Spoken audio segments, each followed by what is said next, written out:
Hello, folks. Welcome once again to the Hour of the Time. I'm your host, William Cooper. Many of you have been calling wondering why so many reruns have been played over the last couple of weeks, and I think if your ears are good, you have already figured it out. I've been very ill. In fact, for several days, I could not speak at all. I'm just beginning to recover my voice, and I'm not supposed to be talking. And if I talk for very long, I'm going to lose it again.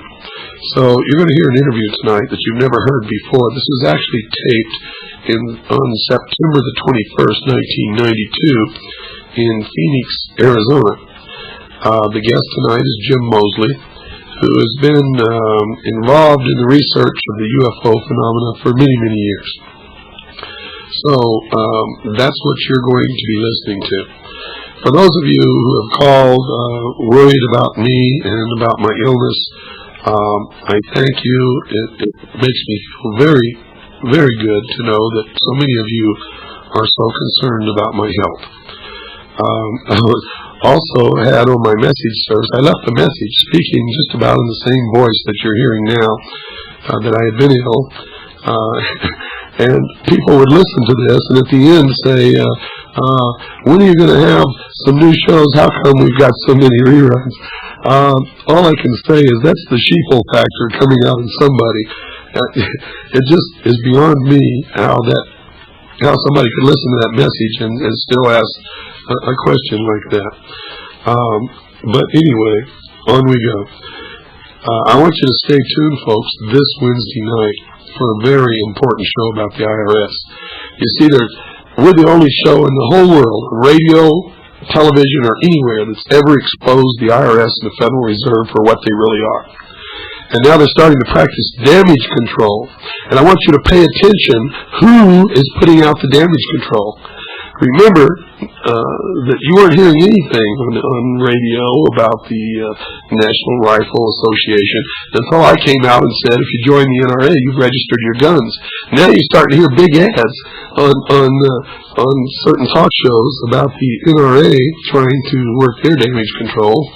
And then on the Wednesday night, the same Wednesday night that we do our IRS show, a famous talk show personality had someone from the IRS whistleblowers practicing damage control. I got news for you, folks. The IRS is in charge of the whistleblowers. And if you work for the IRS and you want to blow the whistle, if you go to them, I guarantee you'll be in jail tomorrow. Understand that. None of them quoted any points of law. They didn't quote any of the IRS rules or regulations. They didn't give you real answers. And I really like that one answer about, is the IRS really an agency of the federal government or is it a private organization? He said, well, the IRS has always been autonomous. He didn't give a real answer. Folks, I'm going to try to get that guy on this show. I'm going to him on this show. I'm going to interview him by phone if he's got the guts. And we're going to talk about points in law, specific points. And I'm going to bury that guy under his own bullshit. Because that's exactly what it is. Remember, they're starting to show their true colors. And the only place you're going to hear the real nitty-gritty is on this show and nowhere else. On the other shows, when people ask you about the Freemasons, they dance around and say, oh, it couldn't possibly be a conspiracy. Freemasons aren't involved. Someday I'm going to get an expert in Freemasonry on this show, and we're going to cover it, but they never do. And when they do, the person that's the expert will be a Freemason. Mark my word, folks. Now, I'd like to talk some more. I got a lot to talk about, my trip to England, everything, but I can't. I just can't. I hope you'll understand. The doctor has given me orders to shut my mouth, and that's exactly what I'm going to do. So listen to this interview. It's a good interview. I think you'll like it. And if you're interested in the UFO phenomenon at all, you're really going to like it. If you're not, I think you better listen to it, and you better get interested in the UFO phenomena because it's got something to do with all of our futures. So without further ado, folks, here's the interview I did in September the 21st, 1992 in Phoenix, Arizona at, I forget what hotel, I think it was the Holiday Inn Hotel, with James Mosley, the publisher of of a very sarcastic and satirical newsletter called Saucer Smear. Hello, folks, and once again, welcome to the Hour of the Time. We have a guest this evening who has been involved for many years in what some call the UFO community or the UFO research community. He has a publication called Saucer Smear that is disseminated to a few select individuals. How he chooses these individuals, I do not know, but one arrives in my mailbox religiously. And I think Jim has some insights into the UFO phenomenon that may not have occurred to you, our listener. And I think that I value his opinion. We have met at many of the conferences around the country, which I go to, and sometimes as a featured speaker, sometimes just as a passionately interested observer. But Jim, welcome to the Hour of the Time. Well, thank you for having me, Bill. I'm glad to be here. What got you started in your interest in UFOs? Well, way back in 1953, when I was a young, innocent person, or relatively so, I met a professional writer, and I was just trying to sort of break into writing, and he knew that I had an interest in UFOs, a vague interest, and we got talking about it, and he said that if I went around the country and did the legwork, so to speak, and interviewed all these people that had been in those early UFO books and tried to get to the bottom of the UFO subject, then he would co-author a book with me, a real professional book.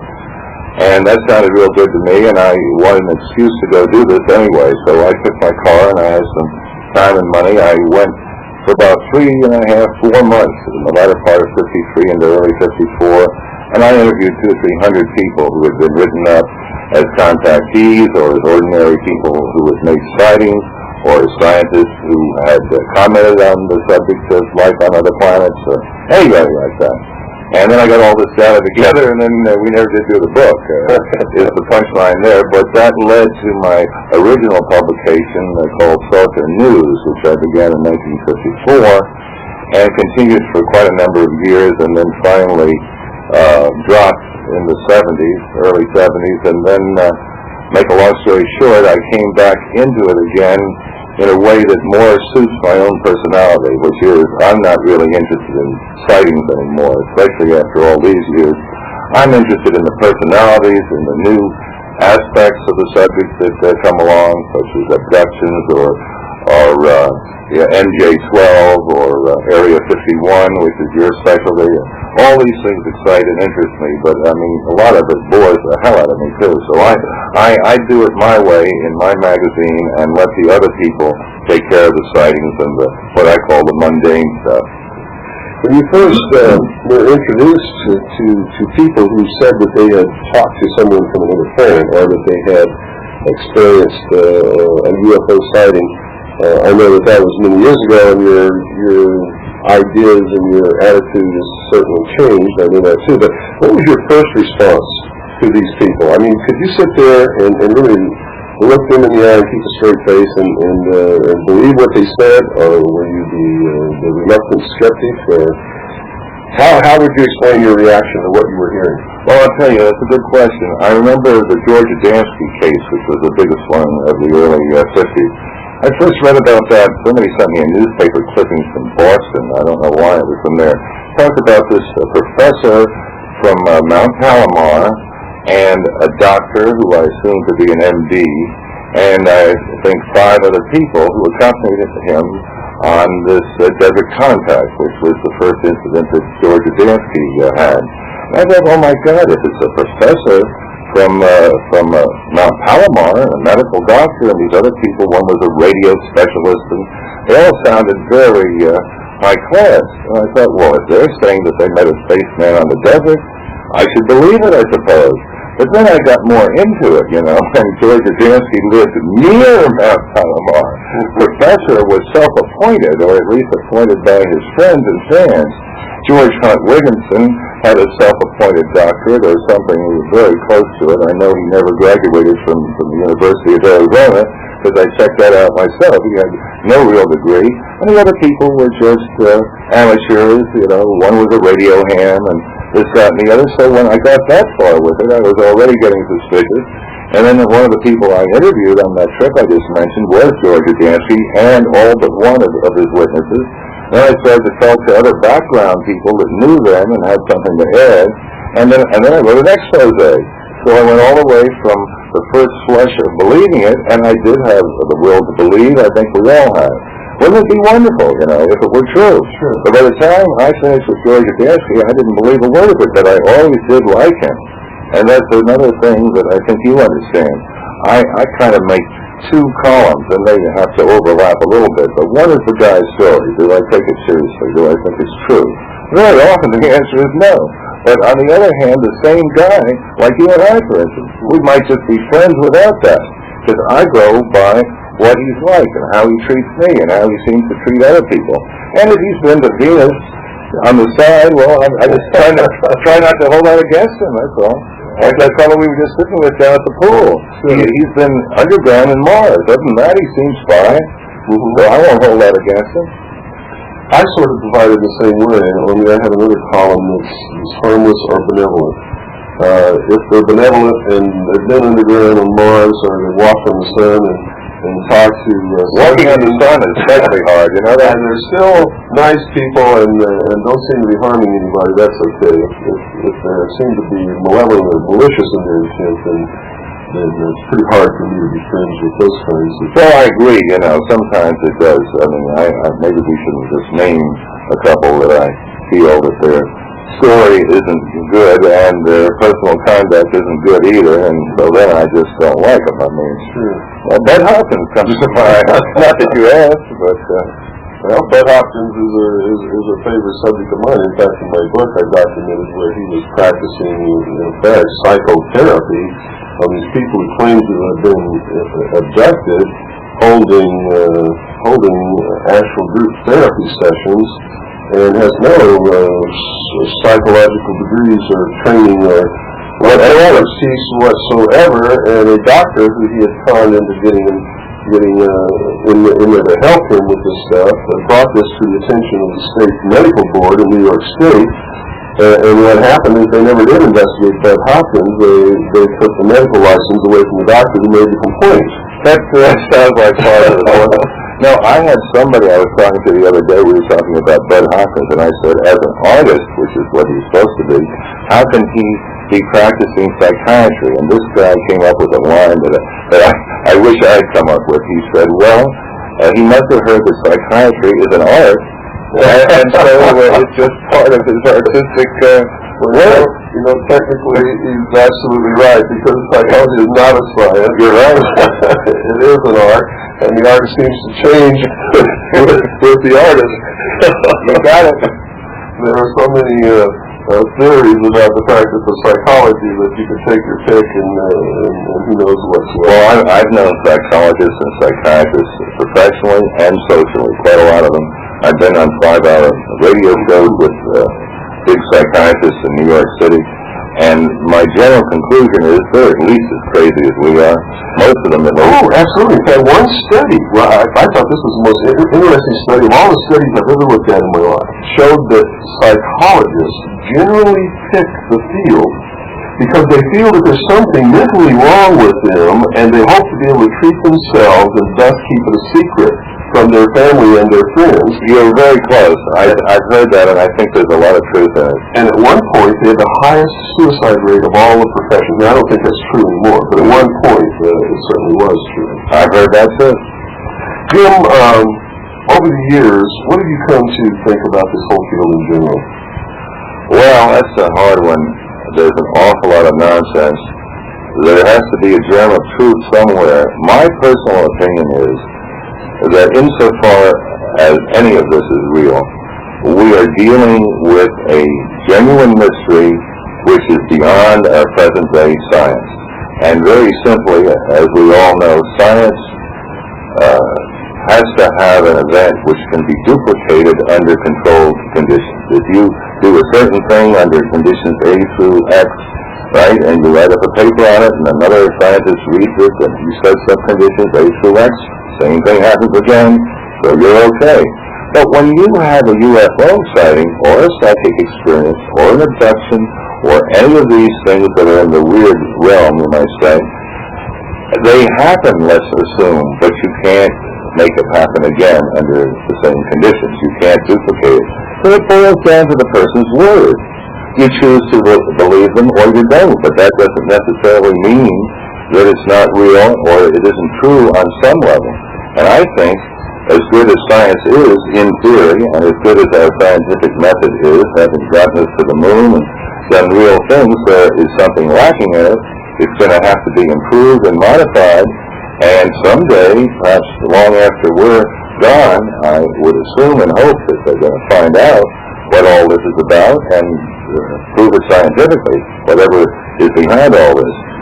It's not from another planet. I think that's extremely unlikely. More likely, something within our own environment, another dimension, which is a stupid way of putting it, but a lot of people put it that way. I don't know what that quite means. It just means we don't understand. It's something we don't understand, and we're not likely to. And if we did understand it, we still couldn't prove it. So you come to a convention like this, and you hear people talk.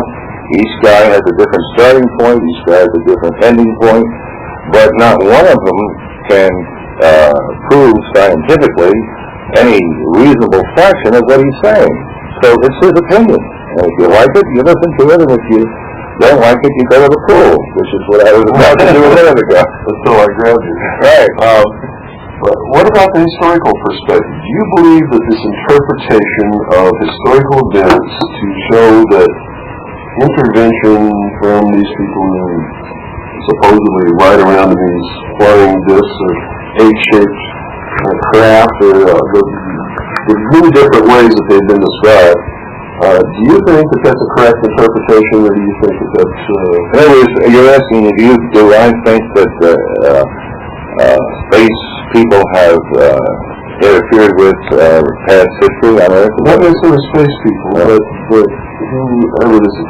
In other words, if someone back in ancient times wrote that something came down out of the sky and talked to them, and this was God, and any way that you want to interpret that, do you think that that's a literal interpretation, that someone did come from the sky and talk to this person, and could have been extraterrestrial, or somebody from the future, if time travel is real, or I'm going to beg the question. It's possible, but it's unproven. I'm an amateur archaeologist as well as being interested in UFOs, and I dug for artifacts in Peru years ago and picked up a little archaeology as I went along. I'd never studied it or anything. But a few things come to mind. You know, someone like Von Daniken comes along, and he'll look at these designs or drawings or human-like figures on pottery or on cloth or on stones or whatever, and he'll say, well, this looks like a spaceman, and this looks like a guy with a helmet on, and can't you just see that?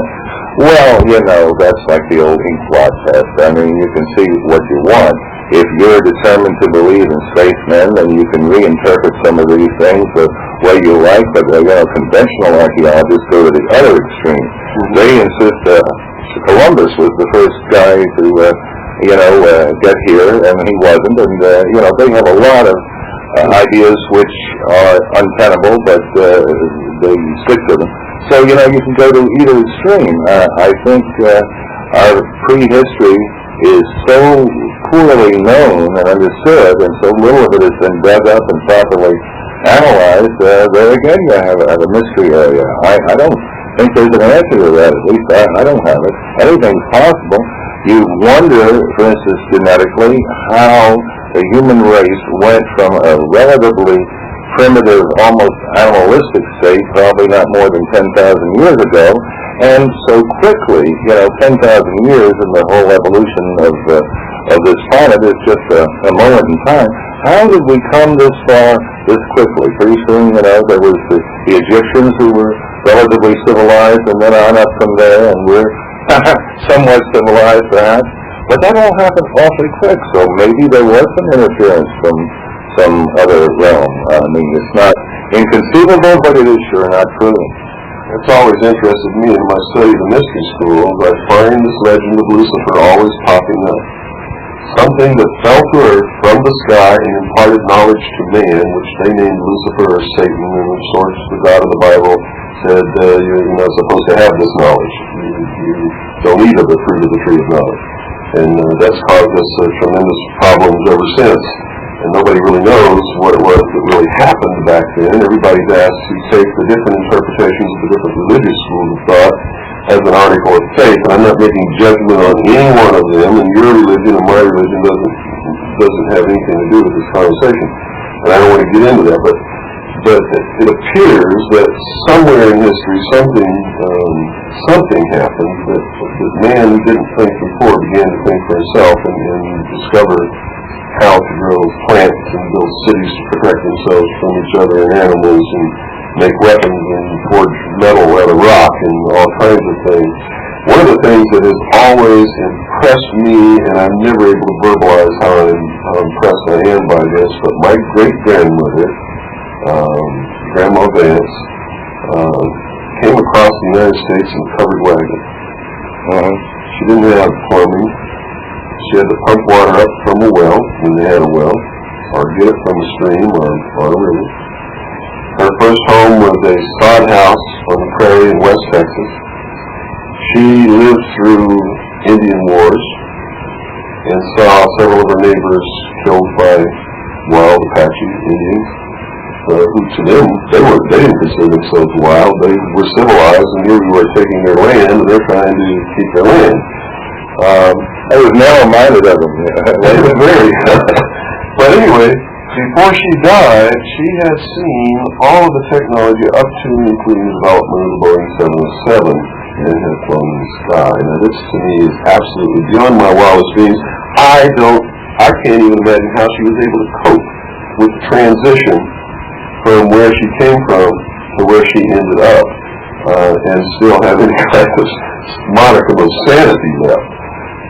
But what you're saying is that technology is moving so fast, it's like a geometric progression or something. There's no time that we know of in human history that things have changed technically as fast as they are now. And to go on from that, if this continues for just another 100 years, there's no way of imagining, again, if we don't blow ourselves up or overpopulate or do something dreadful, but we today can't really grasp what the world could be like in 100 years.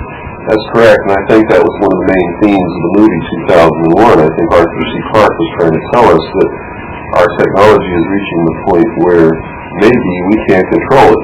And that was signified by the whole battle between the astronauts and the computer HAL. The astronauts represented in a microcosm humanity, and HAL represented the sum total of man's technology. And HAL was out of control. That was a wonderful movie. It was a tremendously wonderful movie, and it had a lot more in it than just that we don't have time to go into. But I was really impressed by the thinking behind that, and I grasped it, immediately when I was watching the movie. But I was not impressed by the solution, which was to unplug HAL.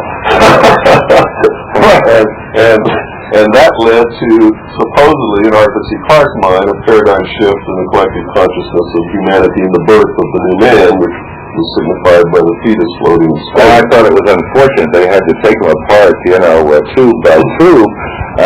If they ever do build a computer that good, I would hope there'd be little off and on switch. Yes. And then just go, and he's off. Wouldn't that have simplified everything? Wouldn't have been as good a movie, but it would have been a lot quicker. That's correct.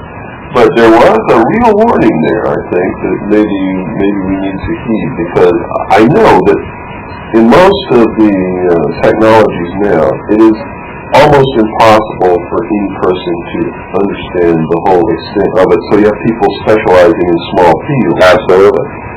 Which means that nobody really knows the whole overall picture. And that could very well be used to get people to build something, the end product, which could be used to the detriment of mankind, and none of the people who are building the various parts would actually realize what it was going to be used for. It's a very good point, and that's not at all impossible. Yeah, I agree with you. What do you think about the theory that that this whole thing might be a manipulation, and that extraterrestrials are not real at all. Well, now, this is what you've been talking about recently, and I find that a very intriguing theory. For quite a while, I got halfway to where you seem to be, and I was thinking, we're always talking about how the government is trying to suppress UFO information. And first of all, there's a problem there, because, you know, if they're real space people, why they're always going to land where the government can grab them before hardly ever, and, you know, anybody sees them, you know? I mean, they could do it better than that if they really wanted to try. So there's something wrong to begin with. But, you know, they make a pretty good case that here, you know, if it wasn't for the government secrecy, we would know the truth, and why can the government do this to us? And then I got thinking, what if it were just the other way around? That they're planting these stories, and they want us to think they're space people, even though there aren't any. But I stopped right there. I never got to where you did, because I couldn't do the second part. What reason would they have? What could be worse than being invaded from another planet? You see, why would they make up something so scary as that? You know, to hide what? I couldn't get to the what. But you come with a plausible answer in a certain way. So, I won't say, I agree with you tentatively, which is a polite way of saying I don't know. Well, you see, I'd never considered this. And when I was exposed to information when I was attached to Austin, Wisconsin, I took it at face value as being real and never dreamed that maybe I was being used to disseminate information to help build a threat that didn't exist.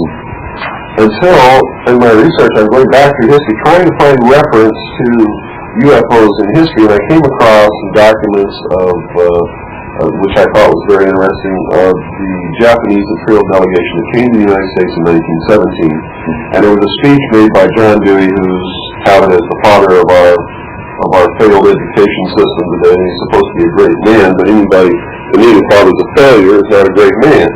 And our education system has certainly failed. As John Dewey is the perpetrator of it, then he's a failure, period. He's not great in my book. But he made a speech, and the first sentence in his speech to Prime Minister Ashihi of the Japanese Imperial delegation was this, quote, "Someone once told me that the best way to unite all humanity in one world government and do away with war forever is if we were attacked by some other species from some other planet," unquote, and I was dumbstruck.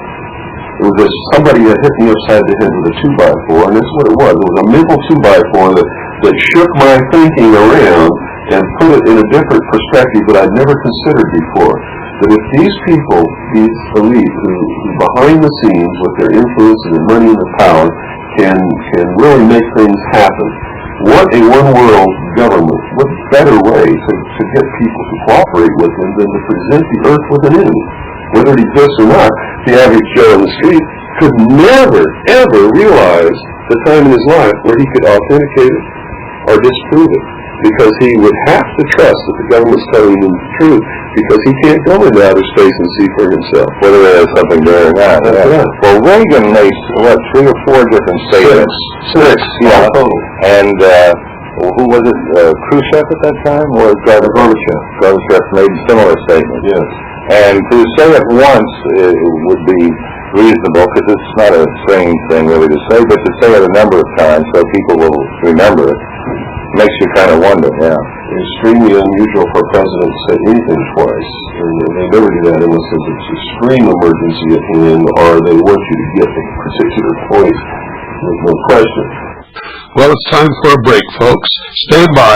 Don't go away. We'll be right back after this short pause. I also found reference to the same thing, a report called a Report from Iron Mountain, which is questionable as to its authenticity, but there is no question as to the genius behind its authorship. Whoever wrote it was a genius, and was definitely spent a good deal of time contemplating the possibility of permanent world peace. What's the name of this? The Report from Iron Mountain. Supposedly it was a group of people hired by the government as a think tank, and the first place they met was a corporate records repository underground in solid granite called Iron Mountain. What year was it? This was back in the 60s. And the name of the book is the Possibility or Probability the desirability and probability of permanent peace, the report from Iron Mountain.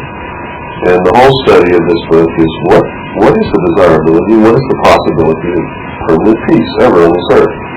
And the outcome of the whole book was that, well, to have permanent peace, instead of fighting amongst each other, we must present the earth with an enemy. And the enemy could be pollution. Yeah. The enemy could be war. And you could build a world army of anti-war warriors. Yeah. Who would spend their whole time inspecting to make sure that nobody's making weapons and that nobody is gearing up for war and stuff like that. It was presented all kinds of scenarios for an enemy for the human race, and one of them was an artificial threat from outer space, and it even postulated that some of the harder to explain flying saucer incidents of recent years, recent being when the book was written, could have been experiments along those lines. Now, considering the rash of flying saucer movies and incidents back in the 50s that seemed to coincide with each other, and the day the Earth stood still, which was this man bringing this message of peace, all of this seems to fit together. And to me has more validity than probably anything else, although I'm not ruling out the possibility of extraterrestrials or time travel, because one of the very real possibilities is if this is real, then it could be us engineering, re-engineering, if you will, our own future. What do you think the objections consist of? That's the thing I have the most trouble with, and I guess it would be true of whichever of the contactees are sincere. I think a lot of them are just making it up, but the ones who are not making it up, and then the vast majority of the abductees who I don't think are consciously making it up. So here you've got people who are probably no crazier than most of us. They're not crazy, that's not the answer. And they seem to be sincere, and they can probably pass lie detector tests and all that. And yet what they're saying is, to me, ludicrous. I can't get beyond that. It doesn't make sense in any of several ways. What the heck is going on? I'm asking you, because I'm having trouble with it. Well, Jim, I don't know any more than anybody else does. I will say this, that there is some reality there, because these people sincerely believe that they're telling the truth. Yeah. And they're all telling the same story, and they don't know each other. Right down to very small details, but this really bothers me because the story is too much the same, and it smacks of a mind control operation where everybody is given the same story to tell, and somehow this is repressed in their mind and is brought into their memory by some artificial stimulus, physical stimulus, at some point in the future. I would imagine, isn't there a way, or couldn't there soon be a way, which means that somebody like the government could already have it, of beaming a movie, so to speak, directly into your mind? Oh, yeah, it's already been done. I would assume so. I mean, so it doesn't have to be space people doing that.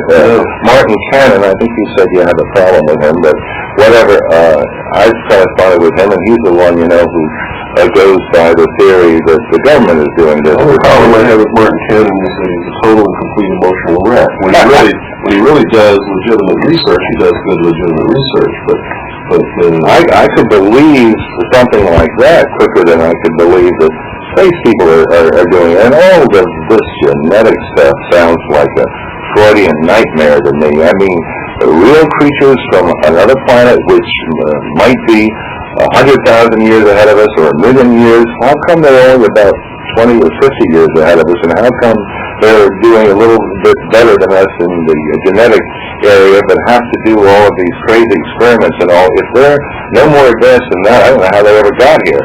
Therefore, I don't think they are here. Well, it could be to give us, to force us to accept something that we would normally reject as being desirable or legitimate.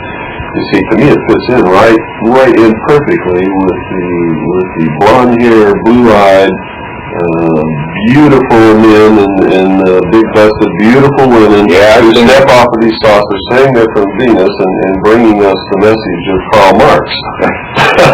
Well, I'd rather have them doing that than to have these ghastly little grays. You see, we didn't have any grays until probably the last 10 years.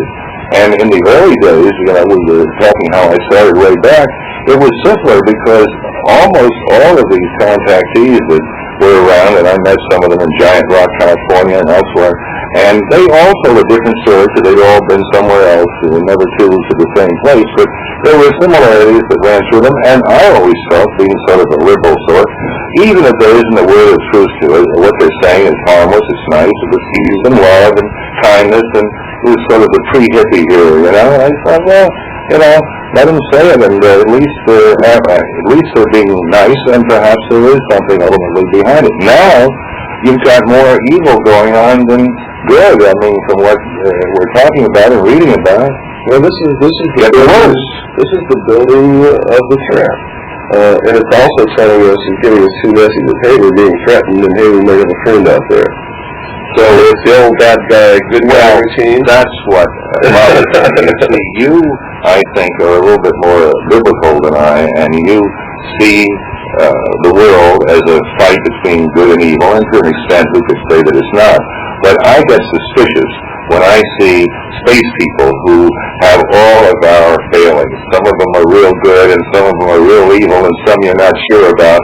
And so they're just as messed up as we are, and again, we are projecting our own hang-ups, so to speak, onto these creatures, if indeed they exist. And that makes me awfully suspicious. Well, it does me too.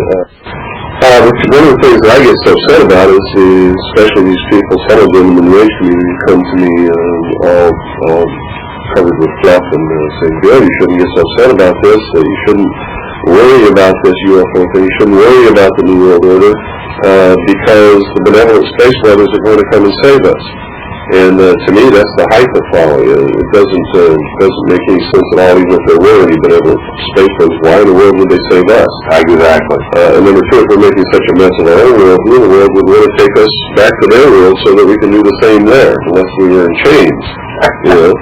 And so that really, I have a real problem with that. I also have the problem with the concept that some people like John Lewis saying that they're sucking our blood and they're coming here to eat us. I don't believe that either.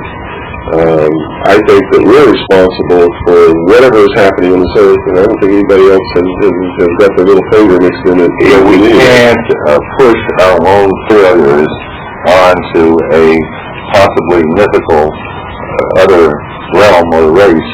I think we're going to have to deal with this earth by ourselves, or at least make that assumption. I don't think it's just like looking to gods. These space people are gods and they're devils, and I'd rather operate without gods or devils as far as conduct is concerned. And science is something else. Science will tell us someday what, if anything, is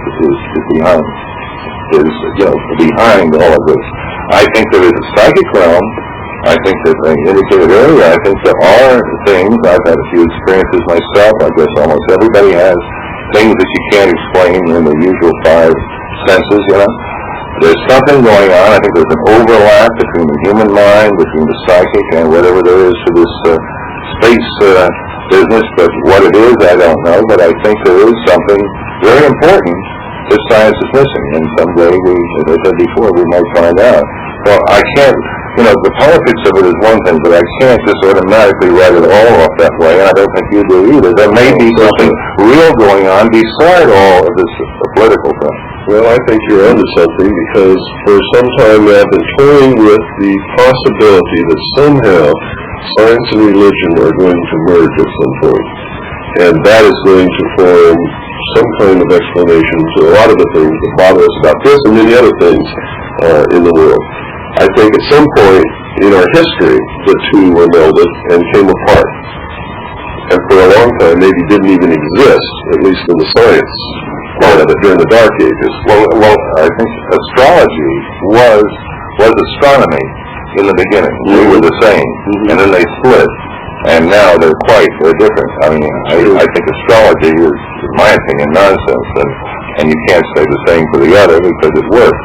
I'm even seeing articles now that are saying that science and religion are going to make a reconciliation sometime in the future. And that must be way down the line, because religions, how they have specific codes that seem to be antisocial in their implications. I can't imagine Well, I think there's always going to be hardcore extreme fundamentalism in everything. And like I said before, I'm not making judgments on this either way. I try to not to do that because anybody who begins to make judgments on either politics or religions will soon find themselves up to their neck in the honey bucket. Well, if you've ever been to Japan, you know what that is. So I try not to do it. I try to look at opinions. I try to look at articles. I try to do research. I try to put puzzles together without criticizing anyone for whatever they believe, either in a religious or political bit. You see, I don't care if I really am a constitutionalist. It's okay to me, although I may not believe it, and I may have problems about being friends with someone who worships the devil, so to speak. But I would fight for their right to do it as long as in their worship of the devil they were not hurting anybody else. And if I had a chance to sit down to them, I'd certainly try to talk them out of it. But their right to do it I would never dispute. It's when they hurt somebody else by exercising their right that things have to stop.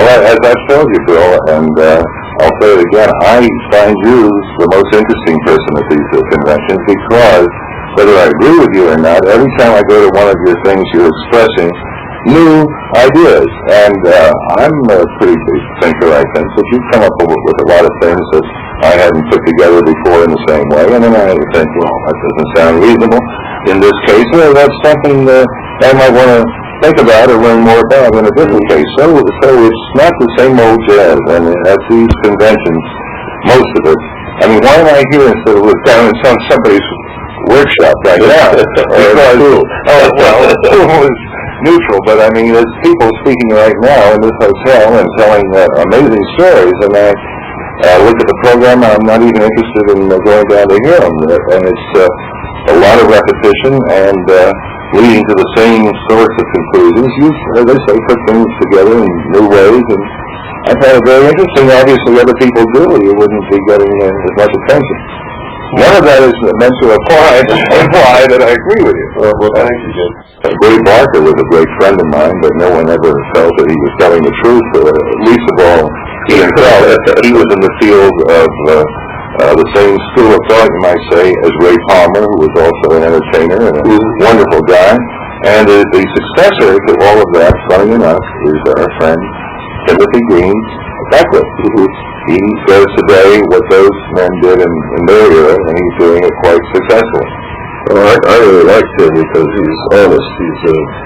He's an American capitalist. But if he has a market, he'll fill that market. He admits he's a promoter, and I can say this because I have the poster at home. He was the producer of a foreign film a few years ago.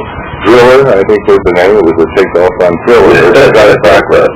And, his name's right on the poster. And once I asked him, how could you do porn on the one side and New Age on the other? Isn't this kind of contradictory? And his answer was very simple. He says, I give them what they want. That's right. That's exactly right. And he's an honest promoter. You can't ask for any more than that.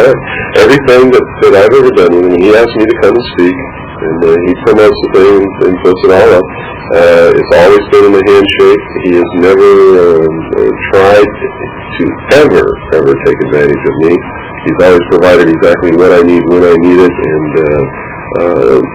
that's something that supposedly went out in the last century. Most people you wouldn't dare even dream of doing business with him on a handshake. But, I've known Tim, for over 25 years. Actually, he was my he was my advertising manager, is what it was, at Saucer News. I had an office in New York City in the late 60s, and when he first got in the field, he came and worked for me on a salary. I mean, I had actual paid people in this office. And then I sort of ended it around 1970, and then he went on and stayed in New York City, and eventually inherited some money, and did what he's doing now, and he does it quite well. Yes, he does. Where do you think this is all going to take us, Jim? What do you platoon for the future? What does all this mean? Well, let me try it this way. I didn't know Dr. Hynek awfully well, but I knew him fairly well, and he seemed to be friendly toward me, and he was a smear non-subscriber. And he told me, and I'm sure many other people, what his motive in all of what he did was he wanted to learn the truth in his lifetime. and the poor man died of brain cancer, as some of your people will know. And quite obviously, he did not learn the truth in his lifetime, and in certain circles of science, I guess he made a fool of himself. And there are people in the field that think he was too conservative, and others that he was going off the deep end toward the end. And so many people come along now that knew Hynek, better than they ever did know Hynek. And there's one lady, I can't think of her name, is a story of his having seen top secret documents, and you can't ask him whether that ever happened. Point is, I'm not going to learn the truth in my lifetime either. No, and so I'm kind of disappointed in that way, so I just have become the amateur sociologist, and I enjoy doing what I'm doing here, just carousing with people that I've known, and hopefully learning something new once in a while, but it's not that I'm all that smart, but I don't hear much at these conventions that carries me on. People keep waiting for the government to make a big announcement. Oh, yeah, well, I've been listening to that since 1954. Yeah. I think it's a perfect way to keep people hanging in the hook, and it seems to work very well. But I think even if the government were to make an announcement, we'd be absolute fools to believe what they told us, and I don't think we would know the truth even then. And even if it was the truth, I don't think any of us would believe it. Do you? Well, you pretty well got it. I mean, I don't believe much of what Bush says, and if he made an announcement like that, I'm not sure I believe that either. Why would I just suddenly change my whole attitude about the man? I will tell you a little secret that I never told anybody. I called J. Allen Hynek and talked to him one time, and we had a pleasant talk. He didn't know who I was, and we never met personally. But we had a nice conversation on the phone, and at one point I asked him, point blank, I said, what do you think all this means? What is the sum total of all of this? You know what he told me to do? He said, read the books on theosophy. And what did he mean? And that's the point where I began my research in ministry schools. I wonder why he'd say that. I don't know. It's puzzled me ever since, and now he's dead, so I can't go back and ask him. Well, as I say, legends have grown up about him, and I think some of it is kind of tacky. Any famous person has people that know him a lot better than he knows them. It's that syndrome. And I was Dr. Hynek's right-hand man. That kind of thing. The person that comes to mind first is Willie Smith, Dr. Willie Smith. Do you know him at all? No, I don't know. But I've read a lot of letters. He's an arrogant gentleman, and since we're on the air, I can't make it any stronger than that. I can't tell you what I really think, but I've had some trouble with him. And you get him. Jim, on my show, you can say whatever you want as long as it doesn't fall under the term of obscenities. All right, but libel, it doesn't have to be obscene. Slander is what they're doing, not libel, but it doesn't have to be obscene to be slander. The only one you have to worry about is yourself, because I have no property, so anybody who wants to sue me will get absolutely nothing, and I invite them to run through the courts until their face turns blue. They still won't get anything because I don't have anything. Well, Willie Smith, if you listen to him, he was going to take over all of Hynek's files, and I forget what Smith calls his database thing. I can't think of the name at the minute, but he was, the heir apparent to Hynek, and but he's the only one that knows this. I never heard Hynek mention him. A lot of other people say that Smith is making this up, but again, we can't check with Hynek. People like that really annoy me. I know what you mean, because I met 4 people who were personal assistants to J. Allen Hynek, and I have no way of knowing if any really knew their work. But that's exactly the kind of thing that I mean. And one of those people, a lady, claims that Hynek was invited to a base in California, an air base, I guess. And it's part of the story I like is he's walking along the hall. I guess this lady must have been with him, or she wouldn't have seen it or whatever. And there's some officers walking down the hall ahead of Hynek. One of them drops this folder, see, and he doesn't bend over to pick it up, so you have to take it for granted that he did it on purpose. So Hynek comes up to the folder as he walks behind the guy, and he wonders whether he's supposed to pick it up, and apparently he is. So he does pick it up, and then it's got all of this pictures of the craft, and all the good stuff is there. Sounds like I haven't seen that folder, but it's out there somewhere. Sounds like the same stuff that was, Linda Howe and me and many other people went through.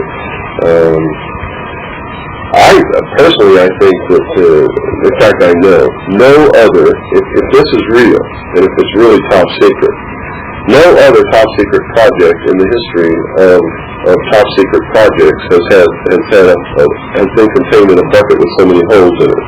I mean, this bucket is leaking like a sieve, and they're all intentional, and I know they're intentional, and nobody, for instance, what's the guy, Graham, Lee Graham. Yeah. Lee Graham gets some of William Moore's Majestic 12 stuff and passes it around at the aircraft plant where he works at, and then all of a sudden, here you got the security people sitting him down and questioning him, and he says he got it from Bill Moore, but they never did investigate Bill Moore. Now that's to convince Lee Graham that it's authentic material, that they don't give a damn about where it really came from, because the whole purpose of the operation was to convince Lee Graham that it was authentic, or else William Moore would be in jail right now. Well, I mean, all these years, going all the way back, there's all of these ex-servicemen who have seen a certain hangar, or, they were part of a team that was carrying a body, or saw something loaded onto a truck, or they were here, or they were there. They never have a photograph, only drawings and their own memory, and they never have a piece of metal that's been chopped off or something. There's never any proof. It's an awful lot of people telling similar stories, and you can get carried away with it, but after 40 years, I say, come on. I don't know why they're saying it, but they're not proving it. Well, I think maybe maybe not all of these cases, but many of these cases, I think that what these people are saying is the truth. And I think that they were set up to see these things so that they would go talk about it, and they were intentionally deprived of having any proof so that they could never substantiate it. Because I think that behind this is some effort to manipulate the people of the world into something. Right now it appears to be a one-world government coming together as one humanity to face this external threat. So we can't prove that either, except that that's where this is going to ultimately lead us, if they can make us think collectively, all of us, that ETs are real, because that's all they have to do is make us believe that. Whether they're benevolent or not, we can't take that chance. We have to form together for our mutual defense if they're real. That's true. One other point on that other thing, and you and I were talking about this the other day. If a guy has no need to know, and I know that much about security, it's based on need to know. So in so many of these cases, there's a sergeant or something, he's standing out on duty, and then a friend of his comes and says, we've got a saucer in this hangar over here. Would you like to come take a look at it? Sure. I mean, that's not credible. That's why I believe that these people are being set up, and that I don't believe these people are lying one bit. I think they're telling the truth, and what they're saying happened to them really happened, but what they may have looked at was not really a saucer. Oh, it's so easy to simulate a saucer or an alien body.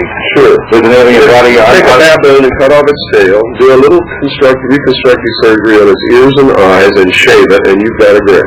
Well, there's an alien body on the back cover of my book, which was printed by Beckley. Unfortunately, the alien body turns out, as other people discovered, it's a wax dummy that was on display in Montreal, Canada in the early 80s, see? And here it is wearing a jacket with a zipper. And so Tim, in deference to the expose, he said that in the next edition he's going to change the back cover.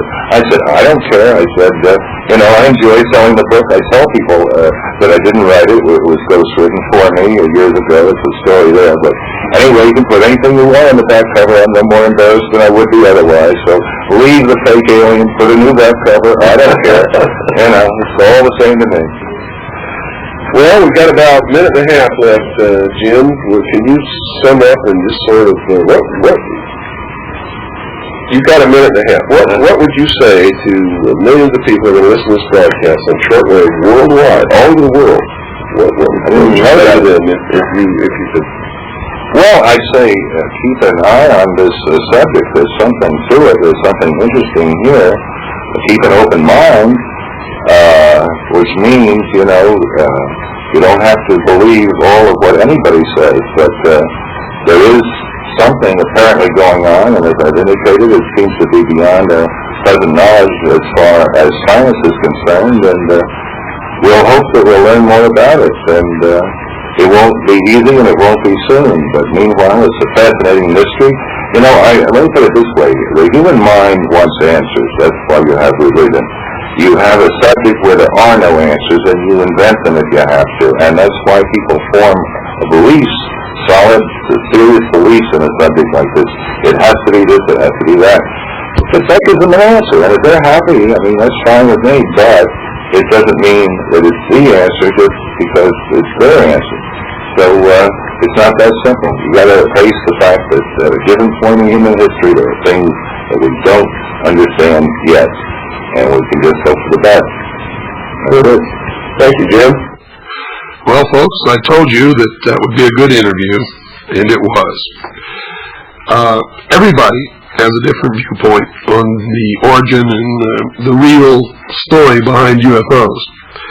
All I can tell you is that I've discovered that there is a secret hidden technology.